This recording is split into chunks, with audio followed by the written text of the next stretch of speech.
أما بعد فأعوذ بالله من الشيطان الرجيم بسم الله الرحمن الرحيم فذكر فإن الذكرى تنفع المؤمنين وما خلقت الجن والإنس إلا ليعبدون ما أريد منهم من رزق وما أريد أن يطعمون إن الله هو الرزاق ذو القوة المتين صدق الله مولانا العظيم وبلغنا رسوله النبي الكريم ونحن على ذلك من الشاهدين والشاكرين والحمد لله رب العالمين۔ ایک مرتبہ درود شریف سب ساتھی پڑھ لیں۔ اللهم صل على محمد وعلى آل محمد كما صليت على إبراهيم وعلى آل إبراهيم إنك حميد مجيد۔ اللهم بارك على محمد وعلى آل محمد كما باركت على إبراهيم وعلى آل إبراهيم إنك حميد مجيد۔ بزرگوں، دوستوں، عزیز ساتھیوں، محترمہ مکرمہ ماؤں، بہنوں، بیٹیوں، فتنوں کا دور ہے۔ نئے نئے فتنے سر اٹھاتے ہیں اور ان فتنوں کے مقابلے کے لیے ہمارے اندر کمزوریاں موجود ہیں۔ جب فتنوں کا مقابلہ کرنے والے لوگ طاقتور تھے تو فتنے سر نہیں اٹھاتے تھے۔ فتنے ہر دور میں موجود رہے ہیں، لیکن اتنا فتنوں کا غلبہ کبھی نہیں ہوا جتنا اب ہو رہا ہے۔ اس کی سب سے بڑی وجہ یہی ہے کہ فتنوں کا مقابلہ کرنے والے لوگ کمزور ہو گئے، بلکہ اکثروں کو تو فتنوں کا مقابلہ کرنے کے فکر ہی نہیں ہے، اس فکر سے بھی غافل ہو گئے۔ اس غفلت کے نتیجے میں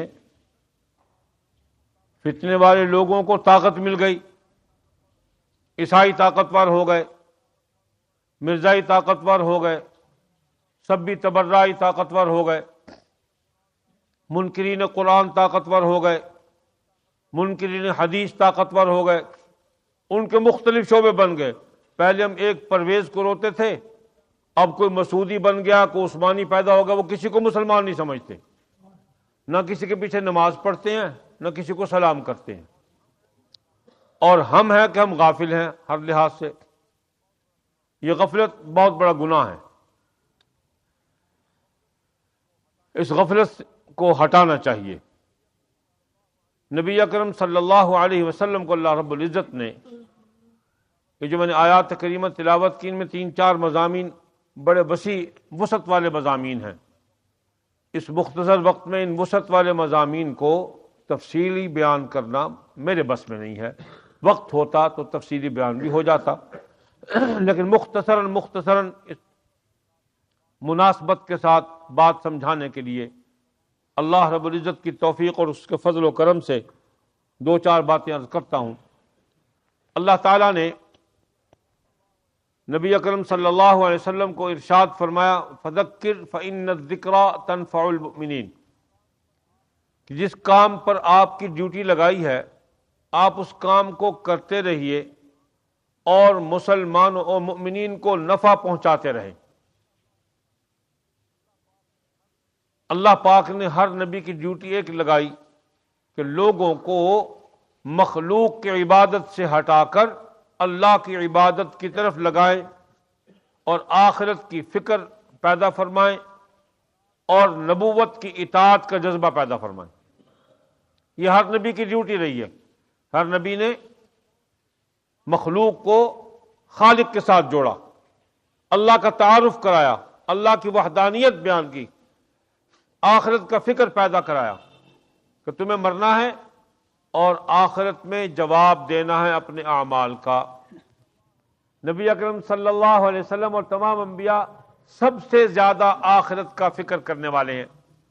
آپ علیہ الصلوۃ والسلام کو یہ فکر ہوا کہ میرے ذمہ ڈیوٹی لگی ہے اللہ کی مخلوق کو سیدھے راستے پر لگانے کی اور دین کی دعوت دینے کی، اور نبی علیہ الصلوۃ والسلام فرماتے کہ میرا جی چاہتا ہے کہ کوئی آدمی جہنم میں جانے والا نہ بنے۔ رسول اللہ صلی اللہ علیہ وسلم کی فکر کیا تھی کہ کوئی انسان جہنم میں جانے والا نہ بنے، سارے جنتی ہو جائیں، ایمان لے آئیں اللہ پر، اس کے رسول پر، آخرت پر، تو آپ علیہ الصلوۃ والسلام اس فکر میں رات دن رہتے تھے اور لوگوں کو دعوت دیتے تھے۔ 13 سال مکہ مکرمہ میں رسول اللہ صلی اللہ علیہ وسلم نے جس انداز سے دعوت دی ہے، آپ اور ہم تصور نہیں کر سکتے، کوئی بھی تصور نہیں کر سکتا، اور نہ ہم اس طرح دعوت دے سکتے ہیں۔ صرف ایک واقعہ سناتا ہوں کہ آپ علیہ الصلوۃ والسلام ایک مرتبہ دین کی دعوت دے رہے تھے، اور حج کے ایام میں حضور حج نہیں کرتے تھے، کیونکہ اس وقت دین کے اعتبار سے حج فرض نہیں ہوا تھا، سابقہ رسم کے مطابق لوگ حج کرتے تھے۔ آپ علیہ الصلوۃ والسلام ان حجاج میں تشریف لے جاتے اور اپنے دین کی بات کرتے۔ ایک سردار نے دیکھا کہ ایک شخص کھڑا ہے اور لوگ اس کو استغفر اللہ العظیم تھوک رہے ہیں، پتھر مار رہے ہیں، گالی دے رہے ہیں، بات نہیں سنتے، ہاتھ ہلا رہے ہیں کہ ہم تیری بات میں قریب پہنچا۔ تو اس نے پوچھا یہ آدمی کون ہے؟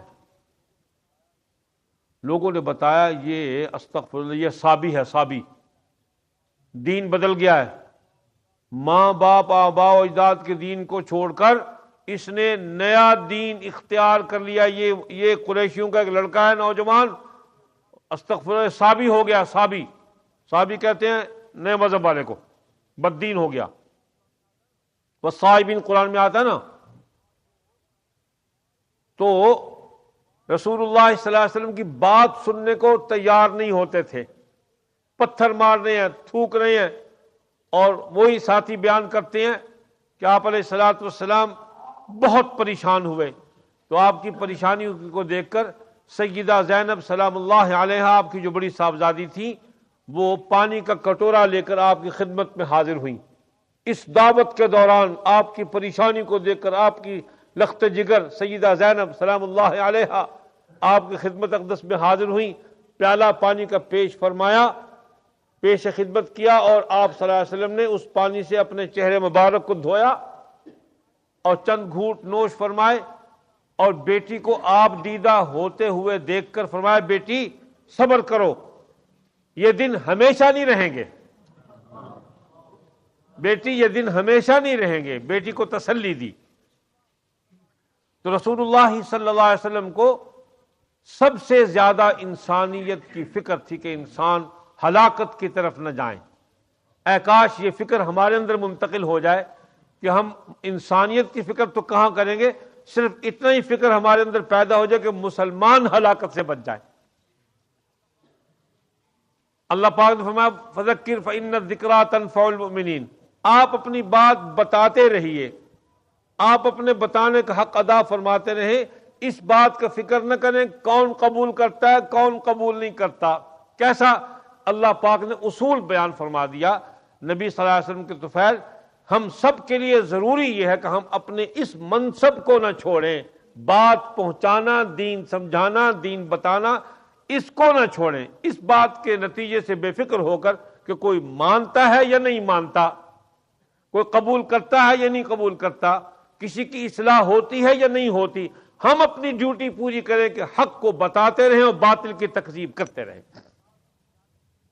مثال سمجھانے کے لیے ہمارے اکابر رحمہم اللہ، مجلس احرار اسلام کے زعماء اور اکابر، میرے والد گرامی نبر اللہ مرقدہ شیخ مولانا حبیب الرحمان صاحب لدھیانی، معاشر تاج الدین انصاری، شیخ حسام الدین، مولانا مظہر علی اظہر، مولانا محمد علی جلندری، قاضی احسان احمد شجاع آبادی رحمہ اللہ، ایک جماعت تھی، ایک فوج کے کمانڈر تھے، یہ لوگ قائدین تھے، قائدانہ صلاحیت کے علمبردار تھے۔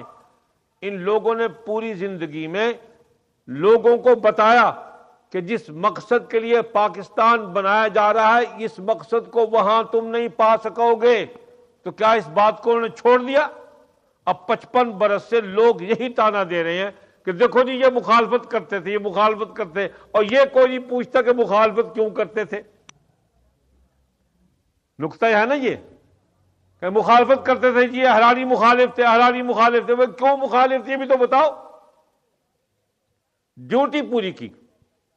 اس میں ایک تو بات یہ ہے پہلی آیت کریمہ میں کہ اپنی ڈیوٹی پوری کرو، اس میں اس بات کی تلقین ہے، ہمیں حکم ہے نبی کے فعل، نبی علیہ الصلوۃ والسلام کا حکم ہوا تو ہمیں بھی حکم ہو گیا کہ اپنی ڈیوٹی پوری کرو۔ وَلَا تُصِرْ عَنْ أَصْحَابِ الْجَحِيمِ، آپ سے یہ نہیں پوچھا جائے گا کہ لوگ مسلمان کیوں نہیں ہوئے، حضور کو تسلی دے دی کہ آپ سے یہ نہیں پوچھا جائے گا قیامت کے دن کہ اے محمد صلی اللہ علیہ وسلم کہ لوگ مسلمان کیوں نہیں ہوئے، یہ تو پوچھا جائے گا کہ ڈیوٹی کیوں نہیں دی۔ اگر استغفر اللہ ایسا ہو گیا، نبی سے ایسا ہوتا نہیں، ہم سے پوچھا جائے گا، نبی سے نہیں۔ نبی تو اپنی ڈیوٹی کی تکمیل کے لیے بڑے مضبوط ارادوں کے ساتھ زندگی گزارتے ہیں۔ ہم سے پوچھا جائے گا کہ ہمسائیگی میں پورا خاندان نماز نہیں پڑھتا تھا، تم نے کبھی جا کے نماز کی دعوت دی؟ ہمسائے میں ساری رات ٹیلی ویژن چلتا تھا، بدماش فلمیں دیکھتے تھے بیٹھ کر، نماز کو نہیں پڑھتے تھا، دین کا مذاق اڑاتے تھے، ان کی بیٹیاں ان کی عورتیں بے پرد بے حیا ہو کر بازاروں میں پھرتی تھیں، کبھی کسی نے جا کے عورت نے یا مرد نے دعوت دی ان کو؟ صرف مردوں پر ہی دعوت تو فرض نہیں دینا، عورتوں پر بھی دعوت دینا فرض ہے ایک دوسرے کو۔ کسی عورت نے اپنے ہمسائی بیٹی کو، بہن کو، خالہ کو، پھوپھی کو جا کے کہا کہ اماں یہ کام نہ کرو، بہن یہ کام نہ کرو، بیٹی یہ کام نہ کرو؟ اگر مردوں پر دعوت کا فرض ہے تو عورتوں پر بھی دعوت دینا فرض ہے۔ عورتوں سے بھی پوچھا جائے گا کہ تمہارے اڑوس پڑوس میں خرافات ہوتی تھی، اب اس خرافات کو روکنے کی کیا سعی کی؟ مجھ سے بعض طالبات نے پوچھا ایک مرتبہ ہم کیا دین کا کام کریں؟ یہی دین کا سب سے بڑا کام ہے کہ دین کی فکر پیدا کر کے لوگوں تک دین کی فکر پہنچاؤ، کہ لوگ بیدار ہو جائیں اور وہ فتنوں کا مقابلہ کرنے والے بن جائیں، عورتیں بھی بن جائیں، مرد بھی بن جائیں۔ جب عورتیں مرد فکر کے ساتھ باطل کا مقابلہ کرنے والے بن جائیں گے تو باطل خود بخود شکست کھا کر ملک چھوڑ کے بھاگ جائے گا۔ دیکھو نا، یہ پاکستان کا دجال اعظم پرویز مشرف جو ہے، یہ عورتوں کو فکر دیتا ہے۔ اس نے اخبار میں بیان دیا کہ عورتیں اسمبلی میں اپنے خلاف آئین پاس نہ ہونے دیں، یہ ایک فکر ہے۔ اس نے فکر دیا نا کہ وہ چھنالے، وہ بدماش عورتیں جو گھروں کو چھوڑ کر اسمبلی میں پہنچ گئی ہیں، پیسہ کھانے کے لیے، مال کھانے کے لیے، عیاشی کرنے کے لیے، بےہودگی کرنے کے لیے، بدتمیزی کرنے کے لیے اسمبلی میں پہنچ گئی ہیں، اب وہ اسمبلی میں اس قانون کو پاس نہ ہونے دیں کہ پردہ ضروری ہے۔ یہ فکر دیا پرویز نے۔ اگر مقابلے میں کوئی بیٹھا ہوتا کہتا یہ فکر دیا، اس فکر کو پھیلاؤ کہ عورتوں کو اسمبلی میں پہنچانا شریعت کے خلاف ہے۔ اب ہماری ذمہ ڈیوٹی یہ ہے کہ اس فکر کو چلائے، لیکن اس فکر کو کس نے بیان کیا؟ نہیں بیان کیا۔ اگر شریعت میں عورتوں کا اسمبلی میں پہنچنا، عہدیدار بننا ہوتا، ہم تو مسلسل بیان کرتے آئے ہیں، بڑے بھائی یہی بیان کرتے گئے رحمہم اللہ، ابو ذر بخاری نور اللہ مرقدہ، بھائی تعالی محسن حرار، ان کی ساری زندگی اس بات پہ کھپ گئی کہ دین اسلام میں جمہوریت کا پیوند مت لگاؤ، یہ متع نہ کرو، خلط ملط نہ کرو۔ جمہوریت اسلامی نظام نہیں ہے، انسانی نظام ہے۔ اسلام انسانی نظام نہیں ہے، الہی نظام ہے۔ اور مثال کے طور پہ فرمایا کرتے تھے کہ اگر شریعت میں عورتوں کو عہدے دینا، ان کو رفاہی کاموں پر لگانا اور بی ڈی ممبر بنانا، اسمبلی کا ممبر بنانا، مجلس شوربا کا ممبر بنانا جائز ہوتا تو رسول اللہ صلی اللہ علیہ وسلم اپنی ازواج مطہرات جو امت کی مائیں تھیں ان کو اپنی مشاورتی کمیٹی میں شامل فرماتے، سیدنا صدیق شامل فرماتے، سیدنا عمر شامل فرماتے، سیدنا عثمان شامل فرماتے، سیدنا علی شامل فرماتے، سیدنا حسن شامل فرماتے، سیدنا معاویہ رضی اللہ تعالیٰ عنہ شامل فرماتے، حضرت عمر بن عبدالعزیز شامل فرماتے، اورنگزیب عالمگیر رحمۃ اللہ علیہ شامل فرماتے۔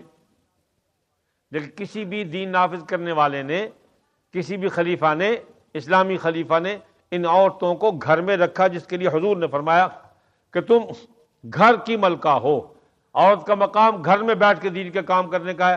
سیدہ عائشہ رضی اللہ تعالی عنہا نے دین سمجھایا، لیکن مجمعوں میں پہنچ کر نہیں، مسجد میں ممبر میں بیٹھ کر نہیں، بازار میں کھڑے ہو کر نہیں، عورتوں کو یا دروازے پر کو مرد یا عورت چلا گیا تو اس کو دروازے کے اندر بیٹھ کر، پردے میں بیٹھ کر دین سمجھایا۔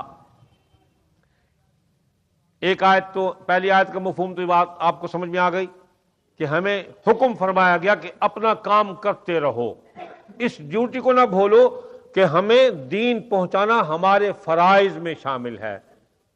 جب ہم اس فرض کو چھوڑ دیں گے تو نقصان ہوگا، فتنے کھڑے ہوں گے۔ فتنے ختم کیسے ہوں گے؟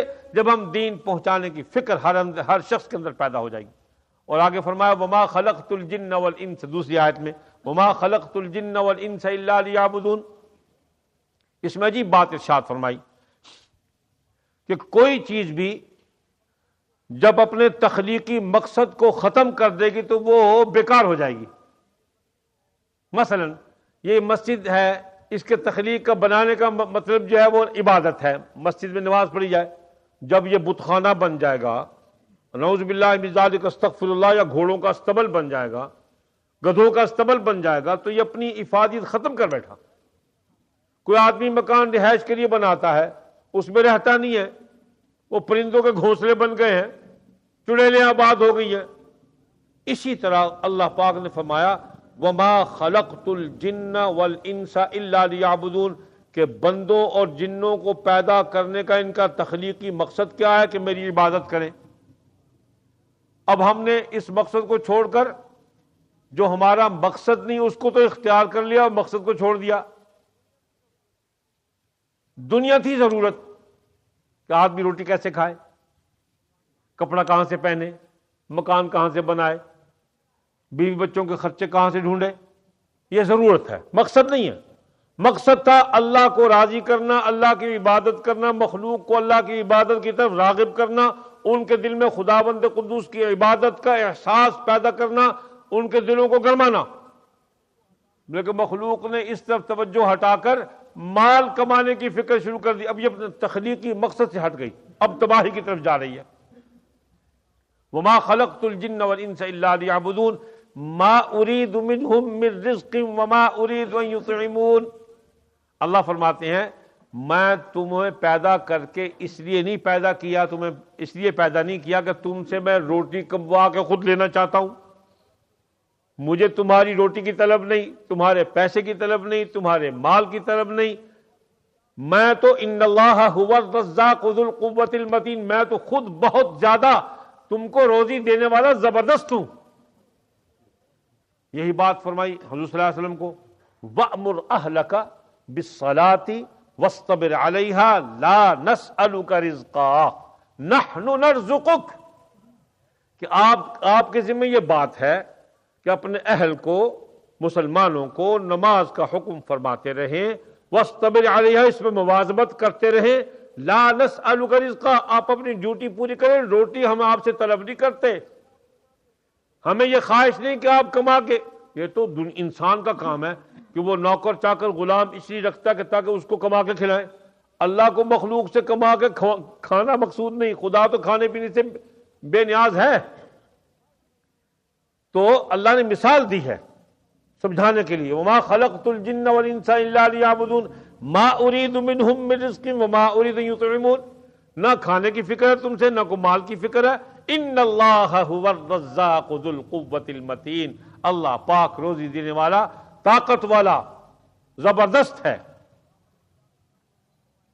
تو آپ علیہ الصلوۃ والسلام کو یہ حکم فرمایا کہ نحن نرزقک، پیارے فکر نہ کرو، پریشانی آئے تو استقامت اختیار کرو، روزی تو ہم دیں گے۔ اللہ کی مخلوق، اس میں مفسرین فرماتے ہیں کہ ایک حکم جب یہ دے دیا گیا کہ وما خلقت الجن والانس الا لیعبدون، اس کا مطلب یہ نہیں ہے کہ دنیا کے کام کرنے اس مخلوق پر حرام ہو گئے۔ دنیا کے کام بھی کرو لیکن تمہاری اولیت جو ہو وہ دین کے کاموں کی ہو، ہر کام کو عبادت بنا لو۔